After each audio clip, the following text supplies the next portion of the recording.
She said, "I deserve better, a man who can afford my lifestyle." I nodded and said nothing. What I didn't know was that weeks later, her rich new boyfriend would call me begging for help. Looking back, I should have noticed the pattern much earlier, but love has a way of making you rationalize the most obvious warning signs. I met Amber 18 months ago at the Downtown Wine Festival, where she was creating content for her lifestyle blog. She had this magnetic energy, talking passionately about artisanal wines and hidden restaurant gems around the city. As a 32-year-old insurance broker with my own growing practice, I was drawn to someone who seemed to appreciate the finer things I could finally afford after years of building my business.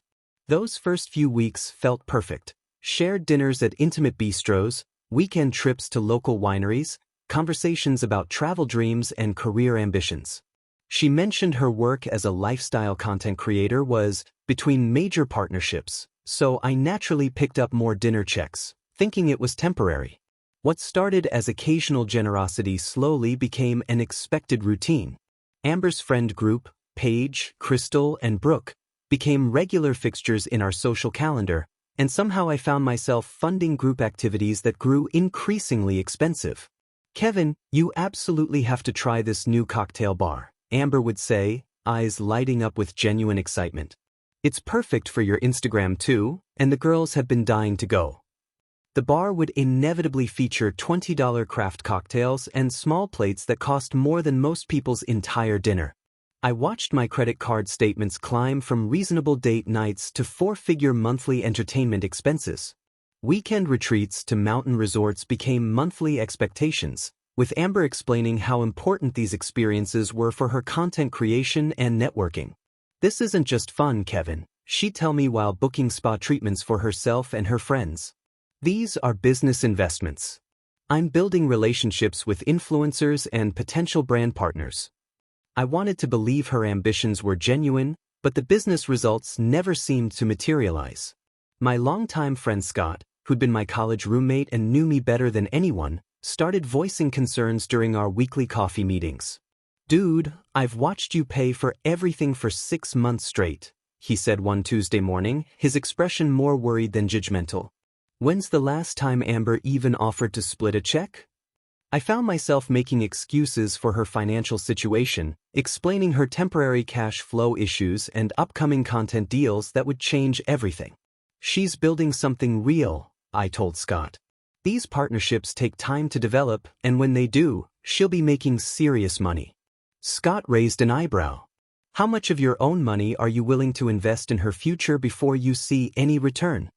The question hit harder than I wanted to admit, but I wasn't ready to face the implications. Amber always had explanations that sounded reasonable in the moment: delayed payments from sponsors, seasonal fluctuations in her industry, upcoming opportunities that required strategic positioning. She'd promised to contribute more once her next big collaboration came through, and I believed her because I wanted to. Looking at my savings account statements became increasingly depressing. My insurance practice was thriving, bringing in steady income from commercial and personal policies, but my personal wealth was evaporating faster than I could rebuild it. The mountain resort weekends alone were costing me $1,500 monthly, and that didn't include the regular dinners, entertainment, and impromptu shopping trips where Amber would find essential items for her brand image. "I really need those designer shoes for the networking event next week," she'd say, looking genuinely stressed about her professional appearance. First impressions matter so much in content creation, and everyone will be photographing everything. I'd hand over my card, telling myself this was an investment in our shared future, even as my retirement contributions decreased and my emergency fund dwindled. After watching my savings disappear for another month, Scott finally suggested something that made me uncomfortable but seemed necessary. "You need to test her," he said during one of our coffee meetings, his voice serious in a way that got my attention. "Create a fake crisis and see how she reacts when the money stops flowing." I initially resisted the idea, but Scott's logic was hard to argue with. If she really cares about you as a person, she'll stick around and support you through difficulties. If she's only interested in what you can provide financially, she'll bail the moment things get tough. I spent 2 weeks creating believable documentation of my supposed business crisis, crafting fake emails about lost clients and regulatory changes that would devastate independent insurance brokers. The deception felt wrong, but I needed to know who Amber really was beneath the surface charm.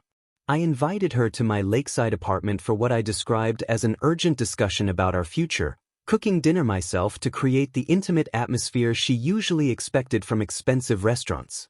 "Amber, I need to talk to you about something serious," I began after we'd finished eating, my stomach tight with nerves about the performance I was about to deliver. "My business is in real trouble. The new insurance regulations are forcing consolidation, and I've lost 3 major commercial clients in the past month." I watched her face carefully as I explained the fabricated crisis, describing how the changing industry landscape was destroying smaller independent brokerages like mine. "I might have to close the business entirely and start over, maybe even move back with my parents while I figure out my next steps," I continued, trying to sound genuinely devastated. "The apartment, the lifestyle we've built together, I don't know if I can maintain any of it." Her immediate response wasn't concern for my emotional well-being or questions about how I was handling the stress. Instead, she focused entirely on how this affected our plans. "What about Napa Valley?" she asked, her voice rising slightly. "We already booked the wine country weekend for next month, and I've been posting about it on social media. My followers are expecting content from that trip."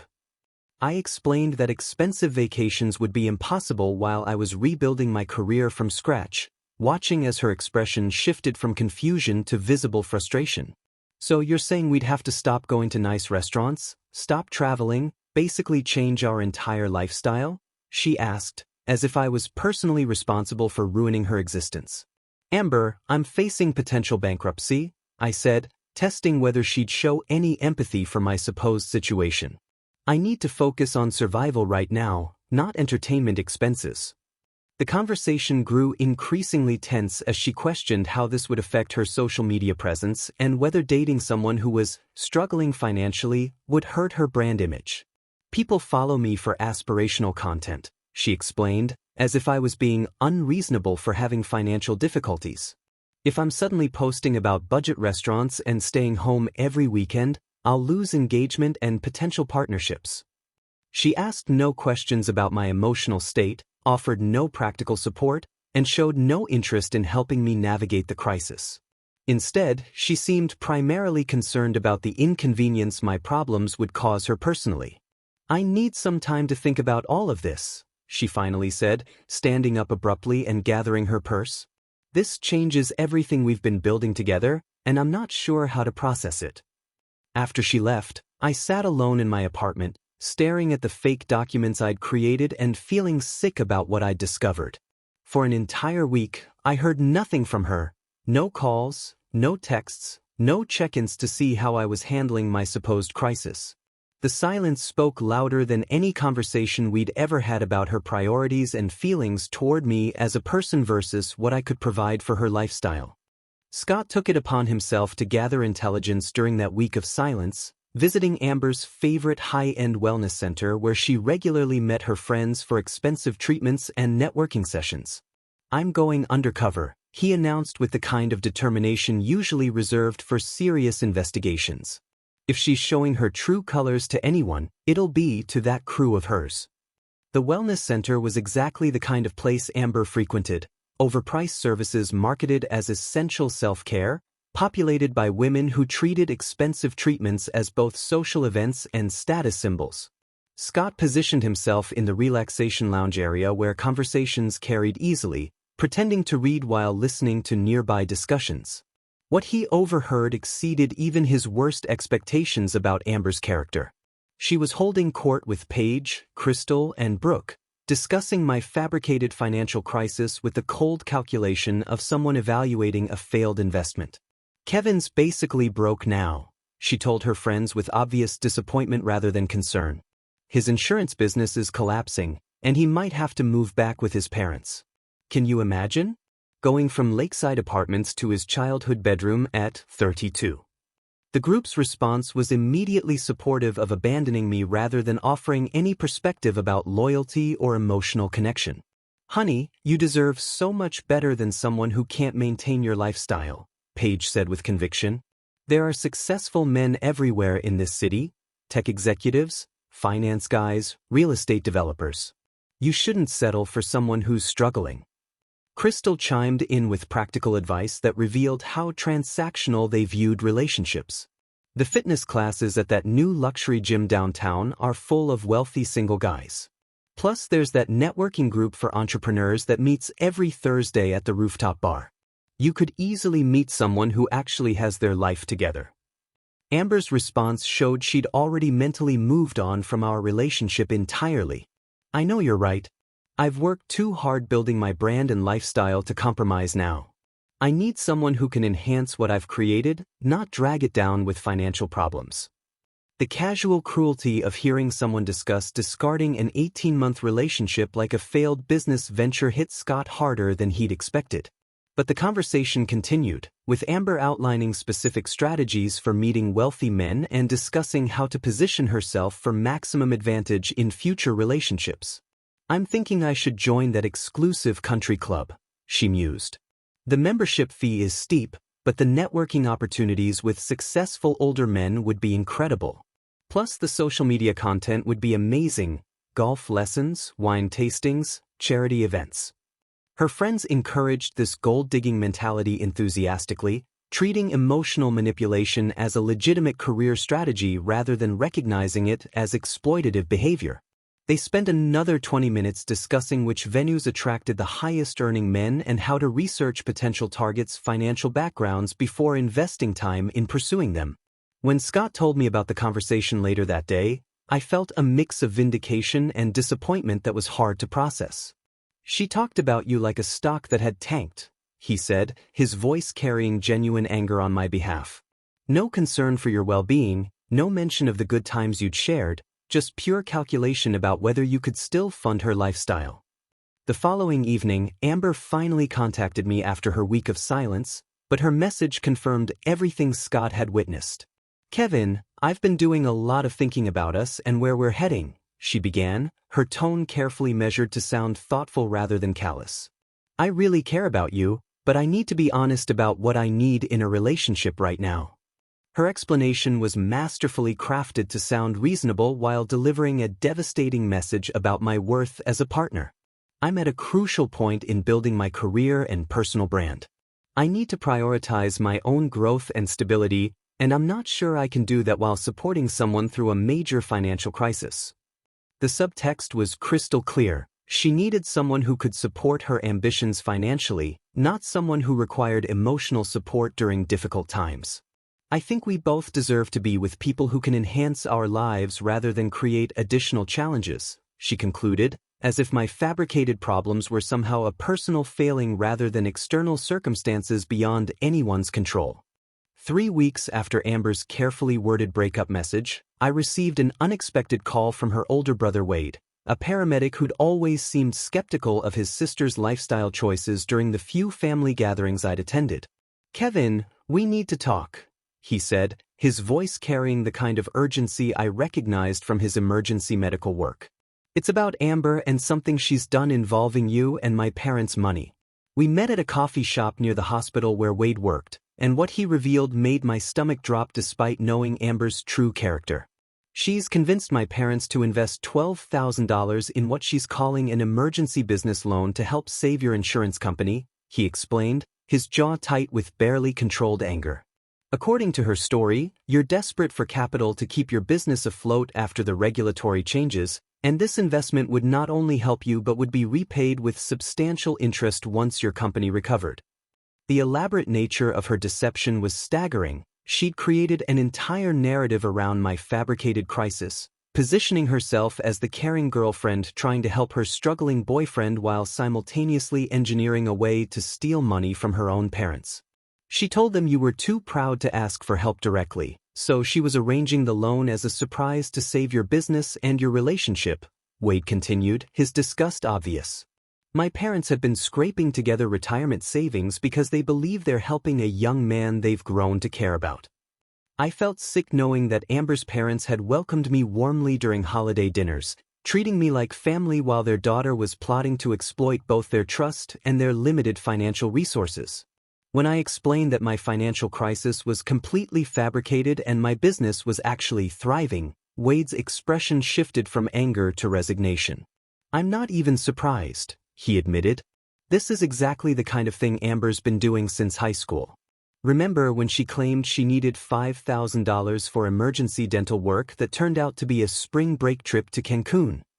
Wade shared stories I'd never heard about Amber's pattern of financial manipulation within their family: fake medical expenses, fabricated career opportunities that required upfront investments, elaborate schemes involving fictional emergencies that always seemed to require immediate cash assistance.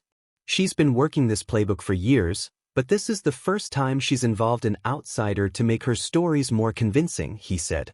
"Using your supposed crisis as cover for stealing from our parents is a new low, even for her.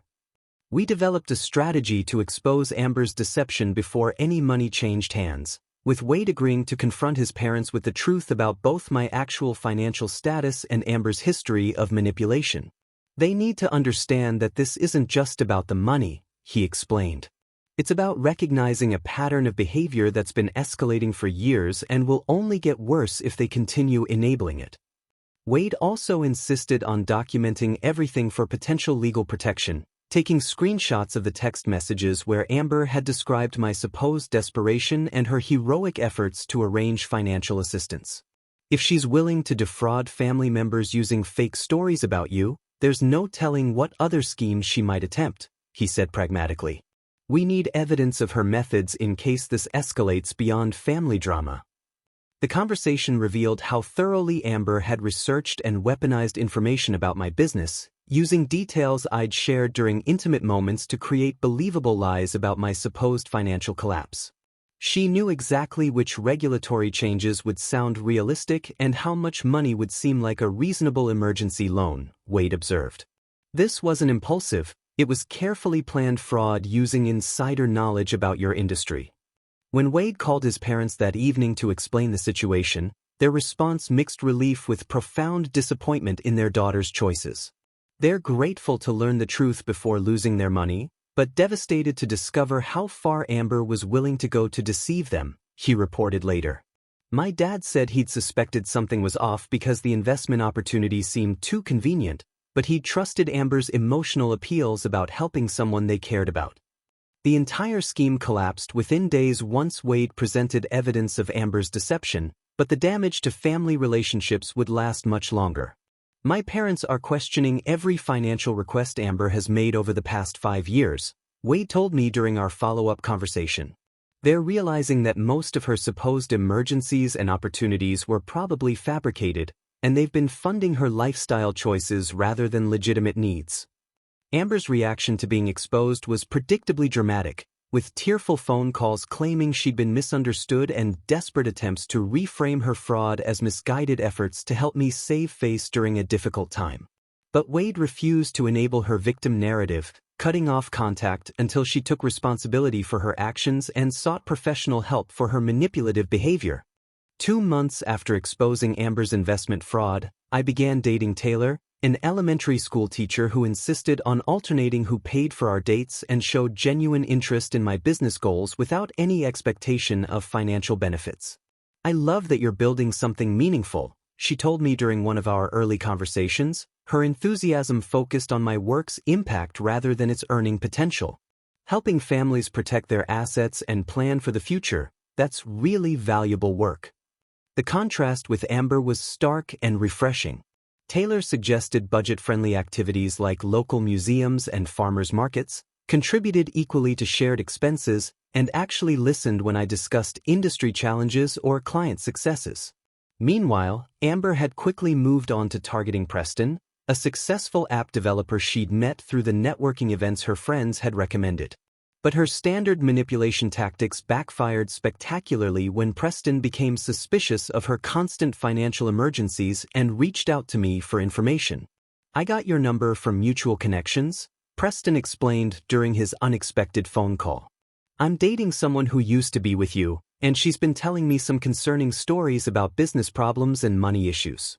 I wanted to verify a few things before I make any major decisions." I appreciated his direct approach and warned him about Amber's pattern of financial manipulation, describing her investment scam attempt and the way she'd abandoned me the moment she believed my fabricated crisis was real. She's currently asking me to help with her car payments and credit card debt, Preston said. Claims she's between sponsorship deals but has major opportunities coming up that require maintaining her image and lifestyle.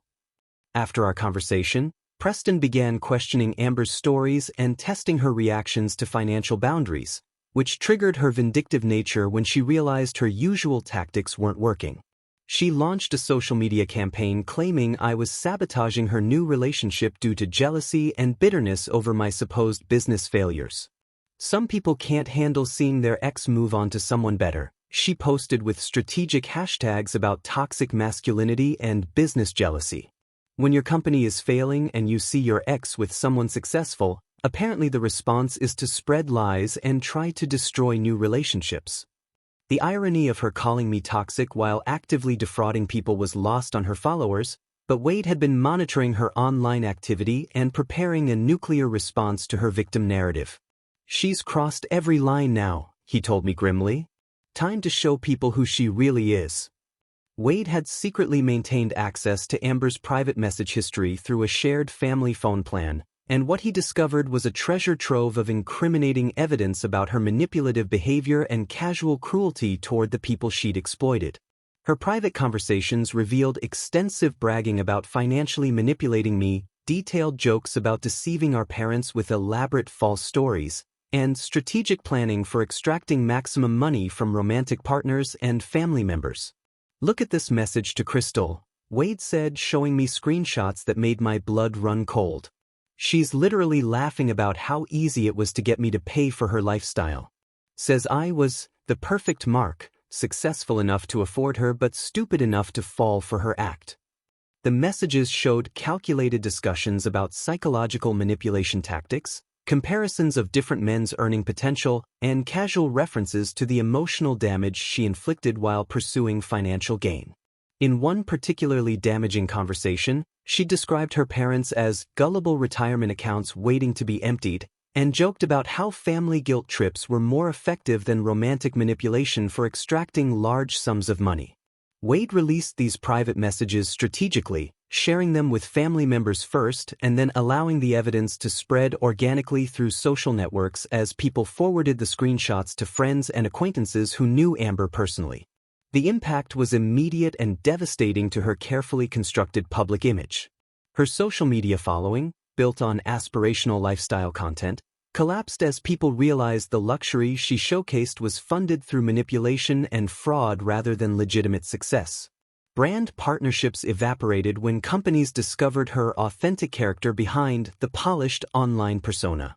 Even her closest friends are distancing themselves, Wade reported with satisfaction.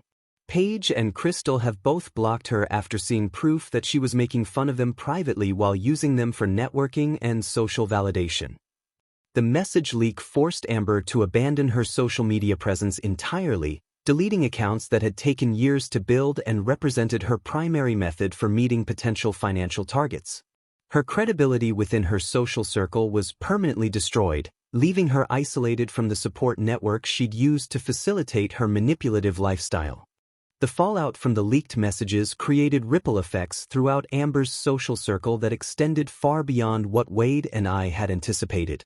Paige and Crystal, who'd been her closest allies in targeting wealthy men, publicly distanced themselves after discovering they'd been subjects of ridicule in her private conversations.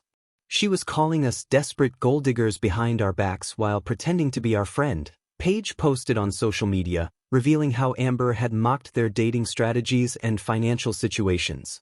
Several other acquaintances came forward with stories of Amber's manipulation attempts, creating a pattern of behavior that destroyed any remaining sympathy for her situation. My relationship with Taylor flourished during this period, her genuine nature becoming more apparent as I healed from the emotional manipulation I'd endured with Amber. I can't imagine treating someone's feelings as a business opportunity, Taylor said after I'd shared the full story with her. The fact that you're still capable of trusting and being generous shows incredible strength. She demonstrated daily what authentic partnership looked like, splitting restaurant bills without making it a political statement, supporting my career goals without expecting financial rewards, and showing interest in my thoughts and feelings rather than just my earning potential. I love watching you get excited about helping clients plan their financial futures, she told me one evening as we cooked dinner together in my apartment. You care so much about doing right by people, and it shows in everything you do. Wade and I bonded over our shared relief at having concrete evidence of Amber's problematic behavior to show their parents, who had been struggling with guilt about cutting off financial support for their daughter. They needed to see proof that their love and generosity were being weaponized against them, Wade explained. Now they understand that enabling her behavior was actually harming her development as a person. His parents followed through on their decision to cut Amber off financially, refusing to fund her lifestyle while she refused to acknowledge her manipulative behavior or seek professional help for her underlying issues. They told her she's welcome back in their lives when she demonstrates genuine change through actions, not just words, Wade reported. But financial support is permanently off the table until she proves she can support herself honestly. The forced independence hit Amber harder than anyone had expected, as she'd never developed real job skills or financial responsibility during her years of manipulation and dependency. Wade provided occasional updates about her struggles with genuine employment, having to work retail jobs that required actual effort rather than just maintaining an attractive online presence. She's working at a department store makeup counter now, he told me months later. Apparently, she's struggling with having to follow someone else's schedule and actually earn her paycheck through customer service rather than manipulation. The retail environment was particularly challenging for someone accustomed to being catered to, as she had to deal with demanding customers, inventory management, and sales quotas without being able to rely on her usual charm offensive tactics. Her manager has already written her up twice for spending too much time on her phone and not enough time actually helping customers, Wade shared with obvious satisfaction. Turns out taking selfies isn't considered productive work activity in the real world. Amber's attempts to rebuild her social media presence failed repeatedly because her previous audience had lost trust after the message leak, and she couldn't create aspirational content while working retail and living with roommates to afford basic expenses. The stark contrast between her current reality and the luxury lifestyle she'd previously showcased made any comeback attempt appear desperate and inauthentic. Several mutual acquaintances mentioned seeing her at discount grocery stores and budget clothing outlets, a far cry from the organic markets and designer boutiques that had been her previous haunts. She looked completely different, one friend reported. No designer clothes, no professional makeup, just someone who looked tired and stressed about money like the rest of us. The transformation from manipulative lifestyle influencer to struggling retail worker provided a harsh but necessary education about the consequences of building a life on exploitation rather than genuine effort and contribution. 8 months after Amber's spectacular downfall, my insurance brokerage expanded into commercial property insurance, partnering with 3 major real estate firms and significantly increasing my actual income beyond anything I'd needed to fabricate during our relationship test. The irony wasn't lost on me that I achieved genuine financial success only after removing someone who'd been draining my resources and emotional energy for months. You're a completely different person now, Taylor observed as we celebrated my business expansion over dinner at a restaurant I could easily afford without stress or resentment. More confident, more focused, actually excited about the future instead of worried about maintaining someone else's lifestyle. At a professional conference downtown, I encountered Preston, who thanked me for the early warning about Amber's manipulative tactics and mentioned he was now in a committed relationship with someone who shared expenses equally and supported his philanthropic interests. She actually suggested we donate the money I would have spent on expensive gifts to her favorite children's charity, he said with genuine happiness. Dating someone who cares more about impact than image has been incredibly refreshing. Preston's experience confirmed what I'd learned about authentic relationships requiring mutual respect and shared values rather than financial transactions disguised as romance. His new partner contributed to their relationship through emotional support and shared goals rather than simply consuming resources while offering superficial charm in return. I realized I was attracted to Amber's lifestyle performance rather than who she actually was as a person, he reflected. When you strip away the Instagram posts and expensive restaurants, there wasn't much substance underneath. During a chance encounter at a coffee shop, one of Amber's former friends revealed she'd attempted to date Marcus, a successful contractor, but was quickly exposed when he discovered her researching his financial assets online and asking probing questions about his property investments during their second date. Marcus said it felt like being interviewed by someone evaluating his loan application rather than getting to know him as a person. The friend reported with obvious embarrassment about her former association with Amber. He blocked her number after she suggested he buy her a designer handbag to celebrate their connection. The pattern of immediate red flags followed by swift rejection had become Amber's new normal as potential partners quickly recognized her transactional approach to relationships. Men with actual wealth had developed sophisticated defenses against gold-digging behavior, making them much harder targets than the younger, more naive version of myself had been. Wade provided occasional updates about his sister's continued struggles with independence and genuine employment, reporting that she'd been fired from the department store job for repeatedly arriving late and spending work hours on personal phone calls with potential dates. She still hasn't accepted that success requires actual effort rather than manipulation, he said during one of our monthly coffee meetings. Every job ends the same way: conflict with supervisors who expect her to work instead of networking. Taylor and I had begun discussing marriage and future goals with the kind of honest communication I'd never experienced with Amber, who'd viewed relationship planning as financial strategizing rather than emotional partnership. "I want us to build something real together," Taylor said as we looked at potential houses in neighborhoods we both loved. "Not just combine our resources, but actually create a life based on what matters to both of us." The entire experience taught me that authentic relationships require partners who contribute emotionally and practically rather than those who simply consume resources while offering performative affection in return. Amber had taught me to recognize the difference between someone who loves you and someone who loves what you can provide, a distinction that proved invaluable in building something genuine with Taylor. Looking back on the fake financial crisis that had revealed everyone's true character, I felt grateful for the painful but necessary lesson about the importance of testing people's loyalty before making major commitments. Scott's suggestion to create artificial scarcity had saved me from years of continued exploitation and possibly marriage to someone who viewed me as a human ATM rather than a life partner. "You dodged a bullet the size of a freight train," Scott said during one of our regular coffee meetings, still amazed by the extent of Amber's deception and manipulation. "Imagine if you'd proposed before discovering who she really was." The thought of being legally tied to someone capable of such calculated cruelty made me appreciate the temporary deception that had revealed her authentic priorities.